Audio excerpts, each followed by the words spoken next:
নমস্কার বন্ধুরা, কেমন আছেন আপনারা? আশা করি ভালোই আছেন। আমি মুন্নির রান্নার জুড়ি চ্যানেলে সবাইকে স্বাগতম। তা আজকে একটি নতুন এবং সহজ রেসিপি নিয়ে এসেছি। আমি রেসিপিটি তৈরি করার জন্য প্রথমে পেঁয়াজ, 3 কোয়া রসুন পরিমাণ মতো দিয়ে নেবেন। তারপরে দিয়েছি 2টা কাঁচামরিচ আর দিয়েছি 2 চা চামচ সরিষা দিয়ে ভালো করে ব্লেন্ড করে নিয়েছি। তারপর দিয়েছি 3টা কাজু বাদাম। আপনারা চাইলে চীনা বাদামও দিয়ে এটি বেটে নিতে পারেন। তো এটি মূলত হচ্ছে পুঁই শাক দিয়ে রান্না করব। তার জন্য পুঁই শাকগুলো ভালো করে ধুয়ে নিয়ে কুচি কুচি করে নিয়েছি। এবার চিংড়িগুলোও ভালো করে ধুয়ে নিয়ে কিছু মশলা এড করে নেব।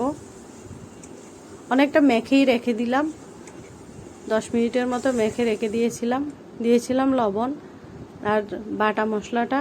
তারপর দিয়েছি মরিচের গুঁড়া, হলুদের গুঁড়া, জিরা গুঁড়া দিয়ে 10 মিনিট মেখে রেখে দিয়েছিলাম। তারপর একটু করে তেল দিয়ে পেঁয়াজ দিয়ে ভালো করে চিংড়ি মাছগুলো কষিয়ে নিলাম। আপনারা বুঝতে পারবেন যখন তেল ছেড়ে দিবে, তখনই বুঝতে পারবেন যে মশলাটা কষা হয়ে গেছে। তারপর দিয়ে দিয়েছি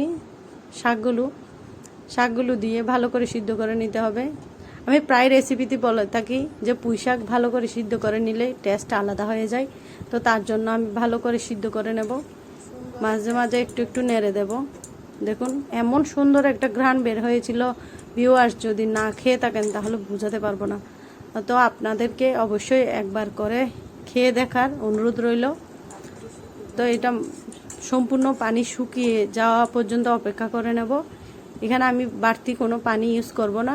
শাকের থেকে যেই পানি বের হয়েছে সেই পানি দিয়ে সিদ্ধ করে নিলে মাখা মাখা করে নামিয়ে নিলে রেডি হয়ে যাবে এই পুঁই শাক। এই রান্না করে আমি ফ্যান হয়ে গিয়েছি। কে কে আগে খেয়েছেন অবশ্যই। আমার রান্না যদি আপনাদের ভালো লেগে থাকে অবশ্যই আমার চ্যানেলটি সাবস্ক্রাইব করবেন আর লাইক কমেন্ট শেয়ার করে পাশে থাকবেন। আজকের মতো টাটা, শেষ।